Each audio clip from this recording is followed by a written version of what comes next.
The news of Earth's war against the Volder spread quickly through the galaxy. The Confederation Council held an emergency meeting. Many members were shocked by the size of the human fleet. How did they build such weapons without our knowledge? One alien counselor asked. They're only a Class 3 species. Ambassador Tark watched the videos of human ships attacking Voldar outposts. His forearms moved nervously. We may have underestimated them, he admitted.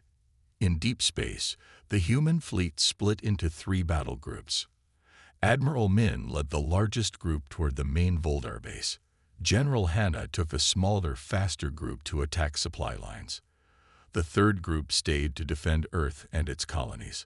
On the bridge of her ship, General Hanna received a surprising message. "General, unknown ships approaching," her officer reported. "They're not Voldar or Confederation." "Ready weapons," Hanna ordered. The main screen showed 5 sleek ships. They were smaller than human ships but looked fast. "We're being hailed," the officer said. "Put it through." An alien face appeared on screen. It had gold skin and large purple eyes. "I am Captain Lith of the Taveri," the alien said. "We wish to join your fight against the Voldar." Hanna was surprised. The Taveri were a small species in the Confederation. They rarely got involved in conflicts. "Why would you help us?" she asked. "The Voldar took one of our colony worlds 5 years ago," Lith explained. "The Confederation did nothing. We believe humans might actually fight back properly." Hanna smiled slowly. "We certainly will." Over the next few days, more surprises came. 3 other minor species contacted Earth, offering to join the fight. Like the Taveri, they had lost worlds to the Voldar while the Confederation looked away. Sun Kim, now a senior diplomat, worked day and night to form these new alliances. In a secure room on Earth, she met with representatives from all 4 alien species. "Together, we stand a better chance," she told them. "Humans will provide the main fighting force. Your ships can provide speed and special technologies." The aliens agreed. They were impressed by humans' quick shift to war and their hidden military power. Meanwhile, June worked with alien scientists to study Voldar biology. He discovered something important. Their eyes are very sensitive to bright light, he told Admiral Min. Much more than human or other alien eyes. This led to a new weapon. Tai and his team created special flash bombs that would blind Voldar soldiers, but not harm humans or their allies. Day, the scientist who escaped from Europa, had even bigger news. The device he saved was a new shield technology. It could protect ships from Voldar weapons better than anything the Confederation had. "We can install it on the fleet within 2 weeks," Day said. The first major battle with the new alliance came at Proxima Centauri. The Voldar had sent ships to attack the human colony there. They didn't expect to face not just human ships, but also Taveri and other alien vessels. The battle was fierce. Voldar ships were powerful, but the combined fleet used new tactics. Human ships took the direct hits while their smaller alien allies made quick attacks from different directions. When it was over, the Voldar fleet retreated, leaving 7 destroyed ships behind. The Alliance had lost only 3. On his flagship, Admiral Min received congratulations from Earth and their alien allies. "This is just the beginning," he told his crew. "But today we showed the galaxy what happens when different species work together as equals, not as masters and servants." The news of the victory spread quickly. In the Confederation Council, many members began to question their view of humans. Perhaps, one counselor suggested, we should reconsider the human classification. Ambassador Tark watched more battle footage with worried eyes. "Yes," he agreed. "I believe we should." The large alien ship hung in Earth's orbit like a silver coin against the black sky. It had appeared 3 days ago, and the world had not been the same since. Jum Kim adjusted his uniform one last time before entering the meeting room. As Earth's top xenobiologist, he was chosen to meet the visitors. His hands shook slightly, but his face remained calm. "Ready?" asked Hannah Park, the military advisor standing beside him. Her sharp eyes missed nothing. As ready as I'll ever be, Jun said. First contact. Who would have thought? The door slid open. 5 tall beings stood inside. They had blue-gray skin and 4 arms each. Their eyes were large and black, taking up most of their face. The tallest one stepped forward. I am Ambassador Tark of the Galactic Confederation, it said in perfect English. We welcome Earth to the galactic community. Jun bowed slightly. I am Dr. Jun Kim. This is General Hannah Park. We speak for Earth today. The aliens looked at each other, their expressions hard to read. Then Ambassador Tark made a sound like quiet laughter. Fascinating, he said. You are much smaller than we expected. Hannah's back stiffened. Size isn't everything, Ambassador. Of course. Tark waved 2 of his 4 arms. Please sit. We have much to discuss. For the next 2 hours, they talked about the Confederation, a group of 37 spacefaring species that had joined together for trade and protection. Earth was invited to join. However, Tark said, typing on a small device, we must classify your species first. This affects your rights and duties in the Confederation. Images of Earth animals appeared on the wall screen: lions, bears, sharks. You have impressive predators, said one of the other aliens, but your species lacks natural weapons. No claws, weak teeth, thin skin. Jun frowned. We have our minds, our technology. Tark nodded. Yes, your technology is impressive for your development stage, but our scans show your bodies are quite fragile. The aliens talked among themselves in their clicking language. Then Tark turned back to the humans. We have decided. Humans will be classified as a Class 3 non-threatening species. Hannah stood up quickly. That's ridiculous. Our military is primitive by Confederation standards. Tark finished. This is not an insult, General Park. Many species in the Confederation are Class 3. What does this classification mean for us? Jun asked, placing a calming hand on Hannah's arm. It means you will receive protection and technology from the Confederation, but there will be limits on your military development and certain restricted technologies. So we give up our independence for your protection. Hannah's voice was cold. Tark's black eyes blinked slowly. You may decline membership, of course, but there are other species who might take an interest in an unprotected world. The threat was clear. Later, in a private room, Earth's small delegation argued. We're being strong-armed, Hannah said, pacing. They see us as weak. Maybe that's not bad, Jun replied. They underestimate us. We can learn from them, grow stronger, while following their rules. For now, the final meeting came the next day. Earth would join the Confederation as a Class 3 species. They would get new technology, medicine, and trade rights. In return, they would follow Confederation rules on weapons and military growth. As they signed the agreement, Ambassador Tark seemed pleased. A wise choice, he said. Your species will do well under our guidance. Hannah smiled politely, but her eyes were hard. We're looking forward to learning all we can from the Confederation. Tark missed her meaning completely. As the aliens left, Jun looked out the window at their massive ship. They think we're harmless, he said quietly. Hannah joined him at the window. Then they have a lot to learn about humans. The room was silent as Admiral Min stood before the Earth Defense Council. The attack on Europa I had happened 3 days ago. Only 26 people had survived, including Da with his precious data. The Confederation has sent a small peacekeeping force, Admiral Min said. Too small, too late. The council leader, an older woman, spoke firmly. Then it's time. Activate Protocol Omega. These 3 words changed everything. Across the solar system, hidden shipyards powered up. Secret weapons were loaded onto ships that the Confederation knew nothing about. Min turned to his communication officer. Send the message to all human colonies and ships. Earth is at war with the Volder. Thousands of light years away, Jun received the message at his research lab. He immediately went to find Ta. They've attacked Europa I, Jun said.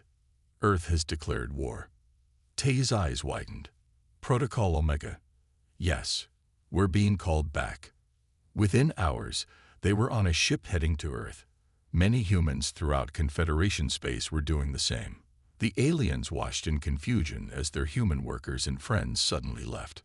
On Earth, a massive fleet was gathering. Admiral Min stood on the bridge of the flagship, the EDF Defender. It was twice as large as any human ship the Confederation had ever seen. Sir, Jun Kim and Ta Li have arrived as requested, an officer reported. Min nodded. Send them in. Jun and Tai entered the bridge, surprised by its size and technology. How? Jun asked, looking around. The Confederation restricted this level of technology. Min smiled grimly. We built it in secret. For 10 years, we've prepared for this day. The Confederation will be angry, Ta said. They abandoned our people at Europa I, Min replied.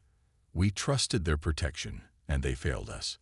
A large screen showed more human ships joining the fleet. Many had been disguised as cargo vessels or hidden in asteroid fields. We need your help, Min told them. Jun, your knowledge of alien biology will help us fight the Volder.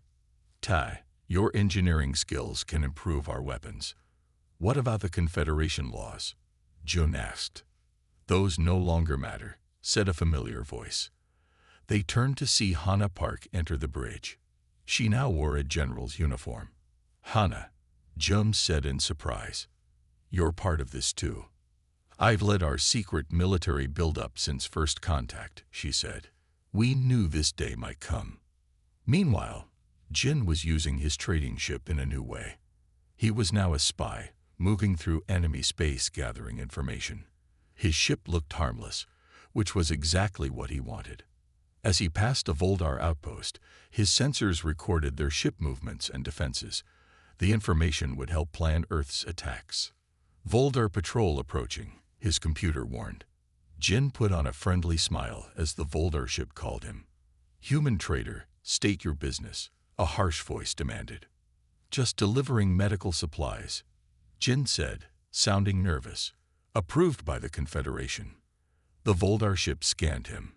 Jin held his breath.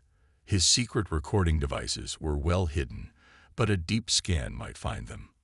Proceed, the Voldar finally said. But be quick. Back on Earth, the human fleet was almost ready. 500 ships, large and small, armed with weapons that the Confederation thought humans didn't have. The Voldar think we're weak, General Hana told the fleet commanders. They expect an easy victory. They expect us to beg the Confederation for help. She pointed to a map showing Voldar positions. Instead, we will strike here, here, and here. We will show them what humans can do when threatened. Admiral Min stood beside her. For too long, we've been seen as harmless. Today, that changes. As the fleet prepared to leave Earth, news arrived from the Confederation. They're demanding we stand down, an officer reported. They say this is against Confederation law. Min and Hana exchanged looks. Tell them, Min said, that the harmless humans are coming. 5 years had passed since Earth joined the Galactic Confederation. Jun now worked at a large research center on Proxima Centauri, the closest star to Earth. He studied alien life forms while they studied him. The lab was huge and filled with strange equipment. Today, Jun was looking at samples through a microscope when his friend Ta Li walked in. Still working late? Tai asked. He was shorter than Jun, but had strong arms from working with machines. As a mechanical engineer, he helped mix human technology with alien systems. Just finishing, Jun said, sitting back. How's your new project? Tai's smile dropped. That's why I'm here. I found something strange. He pulled out a small screen and showed it to Jun. On it were lists of human inventions that the Confederation had blocked from being made. They say these are unsafe, Ta whispered. But look at the real reasons in their private notes. June read the screen. Next to a new engine design were the words, asterisk, too efficient. Could be adapted for rapid military vessels, asterisk. They're afraid of us, June asked. Not afraid. Just careful. They're making sure we stay in our place. June thought about this as they walked to the food hall. The place was filled with humans and aliens eating together. It looked peaceful, but now June wondered what was happening behind the scenes. At a table, they met Sun Kim, a human diplomat who worked with the Confederation Council. You look worried, she said to June. Just thinking about our place here, he replied carefully. Have you noticed anything strange about how they treat us? Sun looked around before speaking quietly. They watch us. They tell us it's for our protection, but sometimes I think they're studying us like animals in a zoo. Or keeping us in a box, Tai added. Their conversation stopped as alarms started blaring. Red lights flashed throughout the hall. What's happening?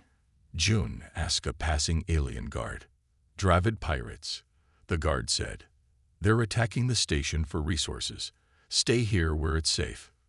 But as the guard left, the three humans looked at each other.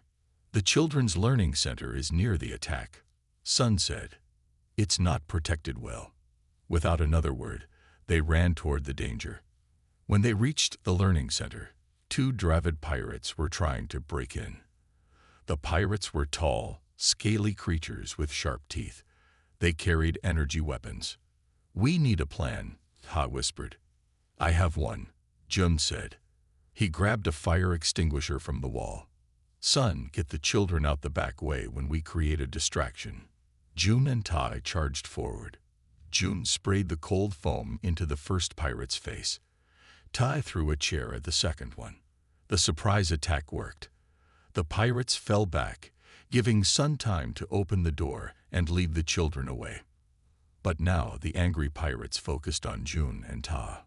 One fired his weapon, hitting the wall near June's head. Then Tai did something that shocked everyone. He ran straight at the armed pirate, moving faster than the alien could aim. He tackled the pirate to the ground. The second pirate turned to help, giving June the chance to hit him with the extinguisher. Confederation guards arrived minutes later to find the two pirates tied up with computer cables. How did you defeat them? The guard captain asked in surprise. We're tougher than we look, June said simply. Later, in a control room, Ambassador Tark watched the security recordings with another alien official. Did you see their reaction time? The official asked. And the small one attacked without hesitation. Interesting, Tark said. Perhaps we should reevaluate the humans. Should we change their classification? Not yet, Tark decided. Let's watch them a bit longer. In June's quarters that night, he, Tai, and Sun talked quietly. They underestimate us, Sun said. Maybe that's good for now. But for how long? June wondered, looking at the stars outside his window. The Europa IE research station floated peacefully in space. It was built on a large asteroid and housed 300 human scientists. Commander Hyun Park stood at the main control room window, looking out at the stars. Sir, we just got a message from Earth Command, said his assistant. They say to be on alert. Possible Voldar activity in this sector. Hyun frowned. Increase sensor range. I want to know if anything comes within 2 light hours of us. Yes, sir. Hyun walked through the station, checking that everything was normal. The scientists were working on new technology that the Confederation had approved. At least, that's what the Confederation thought. In a locked room deep in the station, scientist Da Yoon was working on something very different. When Hyun entered, Da quickly covered a device on his desk. Commander, he said nervously, is something wrong? Maybe, Hyun said. How close are the defense systems to being ready? Da relaxed and uncovered the device. It looked like a small satellite. The shield generator is at 80% capacity.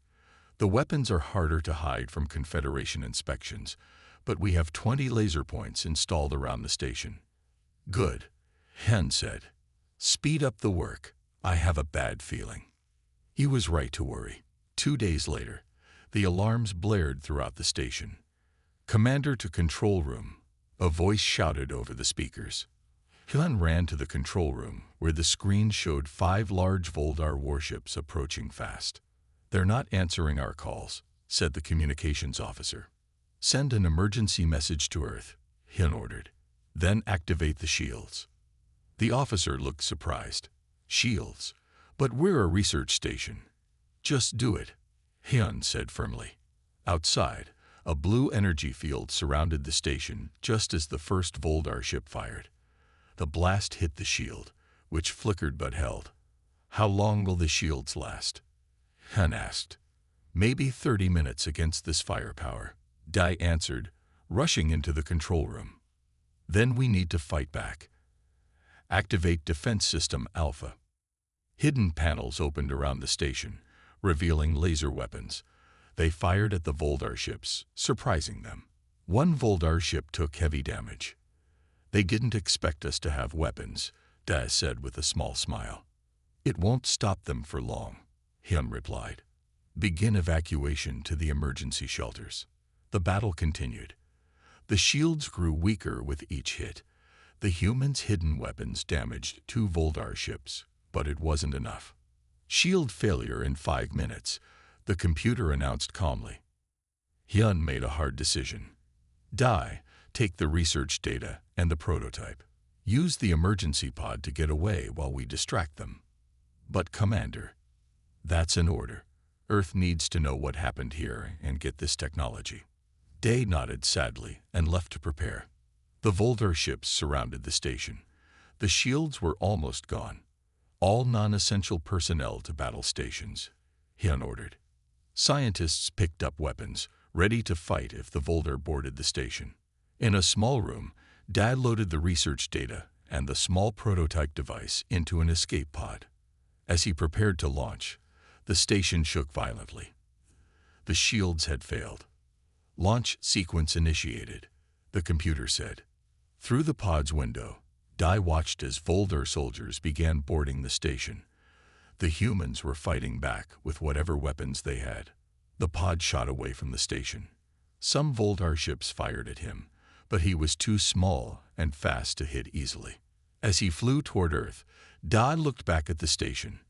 It was badly damaged but still fighting. Commander Hyun and the others were buying time with their lives. They thought we were harmless, Dai whispered, tears in his eyes. They're learning they were wrong. Behind him, the battle for Europa I continued, the first real test of humanity against the galaxy. The war had been going on for 3 months. The human-led alliance had won several battles, but the Voldar were still strong. They had pulled back to the Arcturus system, where they had powerful defenses. Commander Q Shin stood in the briefing room of the EDF Intrepid. Maps and battle plans covered the walls.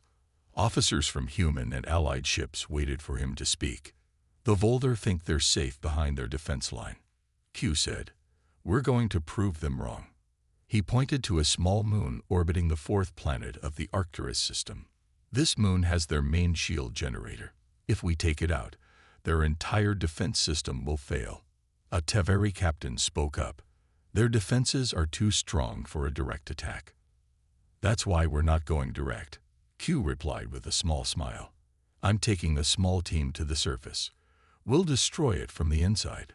The room went quiet. Everyone knew this was nearly a suicide mission. I need 5 volunteers, Q said. Every human in the room raised their hand. The alien allies looked surprised, then impressed. 2 Teveri and an officer from each allied species also volunteered. Admiral Min approved the mission the next day.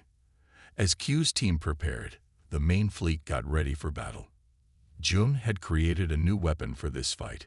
It used sound at frequencies that hurt Voldar ears but didn't affect humans or their allies.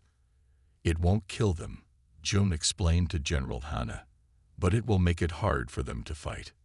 Ta had something else, ships that looked like they had been destroyed but were actually still working. The Volder will think they've won, Ta said. Then our ships will power up and attack from behind. Meanwhile, the Confederation had finally realized the Voldar threat was real.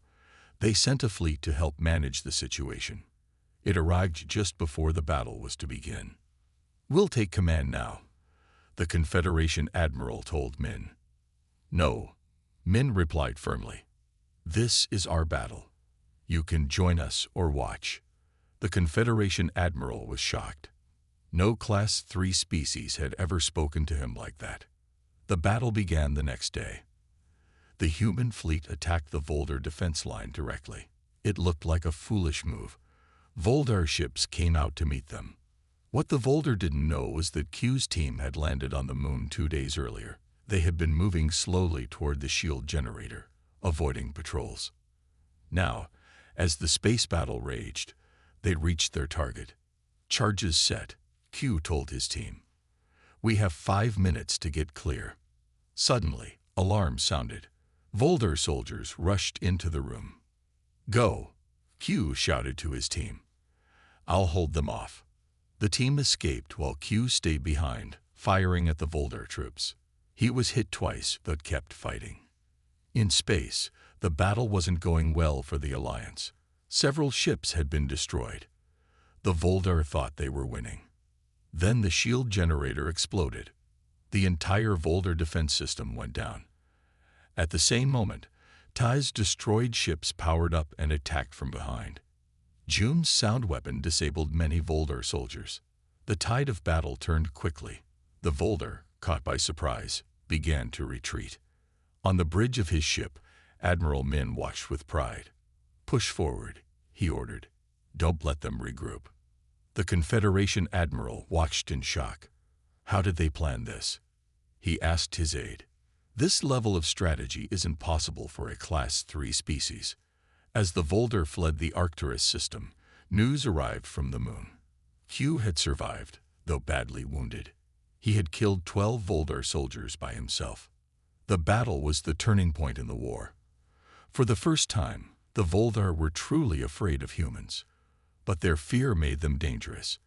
After the defeat, the Voldar leaders made a terrible decision. If we can't beat them in battle, the Voldar commander said, we'll hit them where it hurts most. The message came at midnight Earth time. Admiral Min was woken by his aide. Sir, emergency transmission from New Hope Colony.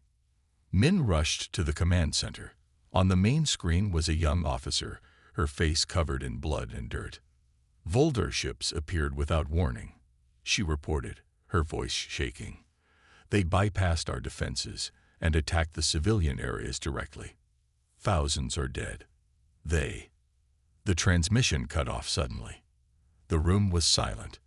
New Hope was Earth's largest colony, with over 300,000 people. It was far from the front lines and thought to be safe. Confirmation, Min asked quietly. Satellite images confirm massive destruction, an officer replied. The Voldar hit residential areas, schools, hospitals. General Hannah entered the room. One look at Min's face told her everything. How bad? The worst, Min said. They've crossed the final line. Hannah's expression hardened. Then so will we. Activate final protocol. Throughout human space, red alerts flashed. On every ship and base, sealed orders were opened. The message was the same. Asterisk, all restrictions lifted. Full military response authorized asterisk.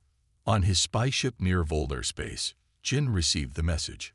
He immediately changed course toward his special assignment. No more hiding, no more pretending to be just a traitor. In their lab, Jun and Tai were called to an emergency meeting. Admiral Min and General Hannah waited for them. You've both held back in your weapons development, Min said, following Confederation guidelines even during war.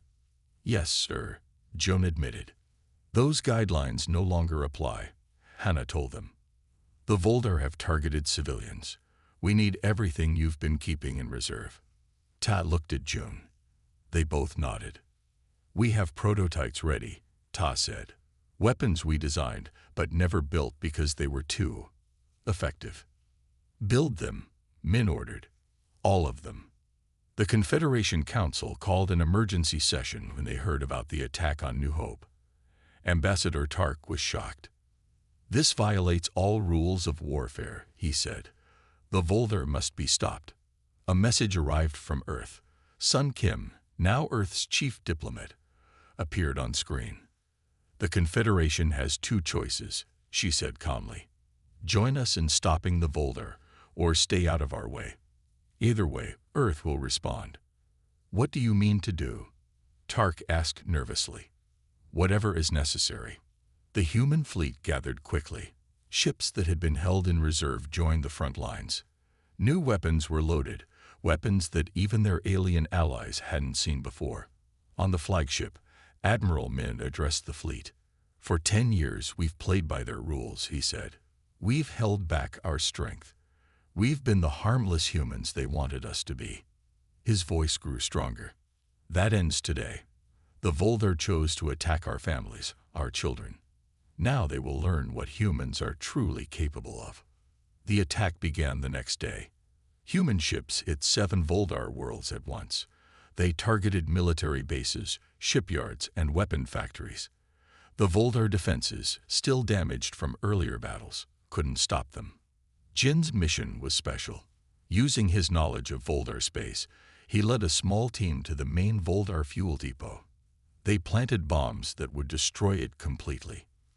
5 minutes until detonation, Jin told his team as they raced back to their ship. Voldar guards discovered them and opened fire. 2 humans fell. Jin grabbed their weapons and fired back, his aim deadly accurate. "Keep moving," he shouted to the others. "Complete the mission." In another part of Voldar space, Ta's new weapons were being used for the first time. They didn't just disable Voldar ships. They cut through them like they were made of paper. The Confederation observers watched in shock and fear. "These aren't the same humans we've known," one said. Ambassador Tark nodded slowly. "They are what they've always been. We just refuse to see it." Within days, the Voldar were in full retreat. Their attack on human civilians had awakened something terrible, the full might of human warfare. In an emergency meeting, the Confederation Council made a formal decision. Humans would be reclassified immediately.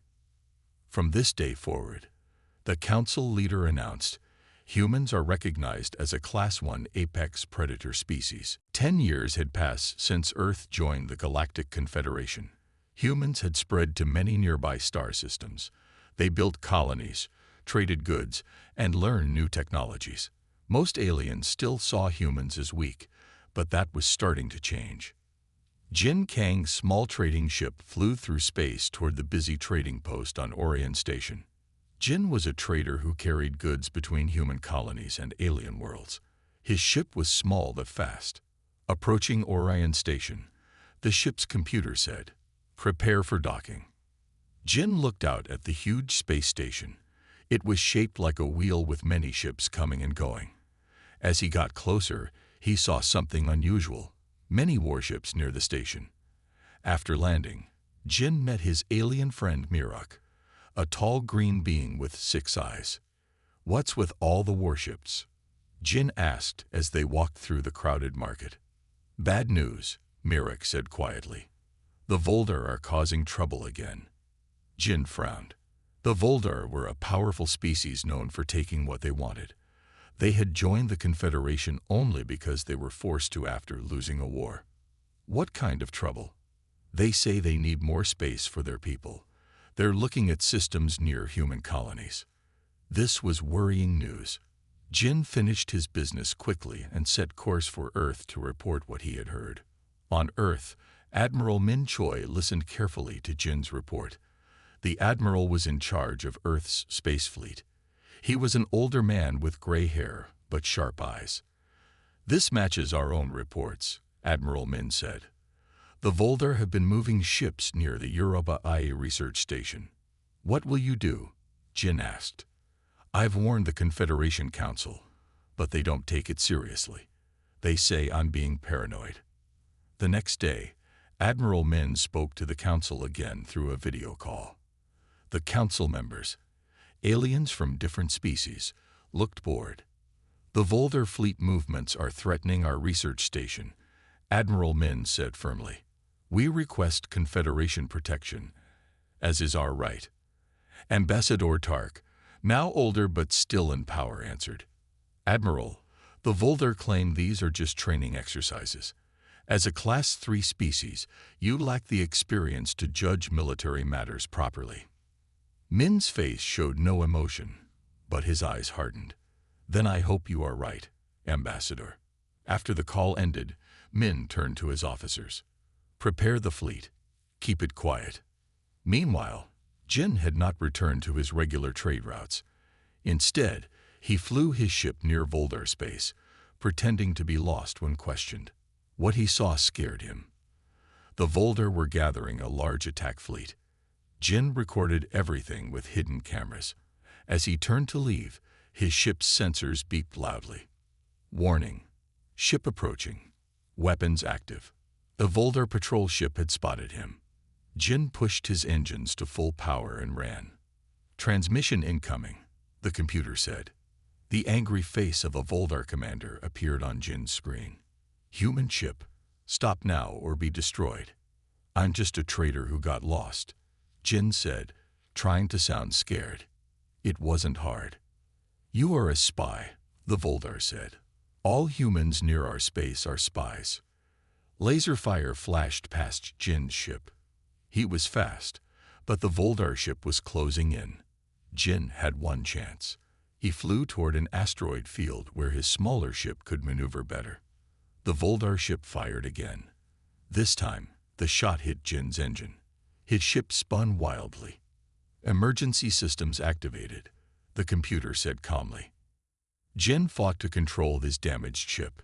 He had to get back to human space with his evidence. The future of the human colonies might depend on it. As Jin disappeared into the asteroid field with the Volder ship close behind, he sent a short emergency message to Admiral Min. "Volder fleet preparing to attack Europa. This is not a drill." 1 month after the full human response began, the Volder surrendered. Their military was broken, their leaders in hiding. The war that everyone thought humans would lose was over. In the grand meeting hall of the Confederation Council, Admiral Min and General Hanna stood before representatives of all member species. The room was packed. Everyone wanted to see the humans who had done the impossible. "The Volder have signed our terms," Min announced. "They will withdraw from all occupied territories, including those taken before the war. They will pay to rebuild New Hope Colony."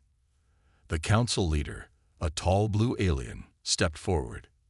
"The Confederation officially recognizes Earth's victory," she said. "We also wish to offer our apology for underestimating the human threat assessment." Hannah's eyes narrowed. "It wasn't a threat assessment. It was our value as equals that you underestimated." The room went quiet. No one had ever spoken to the council this way. Sun Kim moved forward smoothly. "What General Hanna means is that mutual respect would have prevented this war. The Confederation ignored our warnings because we were classified as harmless." Ambassador Tark looked uncomfortable. "We were wrong," he admitted. "Humans will now have equal standing in all Confederation matters, including military and security." Later that day, Joan presented his research to a group of alien scientists. His findings had shocked them. "Humans evolved as persistence hunters," Joan explained. "We can't run as fast as many animals, but we can run longer. We don't give up." He showed images of human history. "We've always been this way, peaceful when possible, but relentless when threatened." One alien scientist asked, "But how did you hide your military capabilities for 10 years?" June smiled. "We didn't hide them. We showed you our civilian technology, our art, our music. You saw what you expected to see, a harmless species. Across the galaxy, things were changing. Human ships helped rebuild damaged worlds. Tai and his team taught their alien allies how to make better shields and engines. Jin returned to trading, but now as an honored hero. On Earth, Admiral Min and General Hanna met with Earth's leaders to discuss the future. The Confederation wants us to help write new security protocols, Min said. They value our perspective now. And our friendship, Hana added with a small smile. Fear and respect are different things. They feared us during the war. Now they must learn to respect us in peace. Commander Q, recovered from his wounds, was given command of a new ship. Its mission was to explore beyond Confederation space, seeking new friends rather than enemies. As he prepared to leave, Q spoke to his crew, which included members of all allied species. The war showed what humans can do when pushed too far, he said. Our mission now is to show what we can build together in peace. 6 months after the war ended, a new species joined the Confederation. They were nervous, having heard stories about the powerful aliens they would meet. Ambassador Tark welcomed them to the council chamber. Earth's new ambassador, Sun Kim, stood beside him. You have nothing to fear here, Tark told the newcomers. All species are treated with respect. One of the new aliens asked about the humans present. We heard stories. Are they dangerous? Tark looked at Sun and smiled slightly. The humans, he said. They're completely harmless. Until they're not. Sun nodded in agreement. We prefer peace. We build, we create, we explore, but we also protect what's ours. In the years that followed, the galaxy remained peaceful. Potential aggressors looked at what happened to the Volder and reconsidered. The human classification was rarely mentioned, but everyone remembered. Deep in Confederation records, a new warning was added to the file on humans. Asterisk approach with respect. Friendship freely given. Threat response. Extreme. Remember the Voldar. Asterisk. The harmless humans had found their place among the stars, not through fear, but through the respect they had earned. The galaxy was better for it.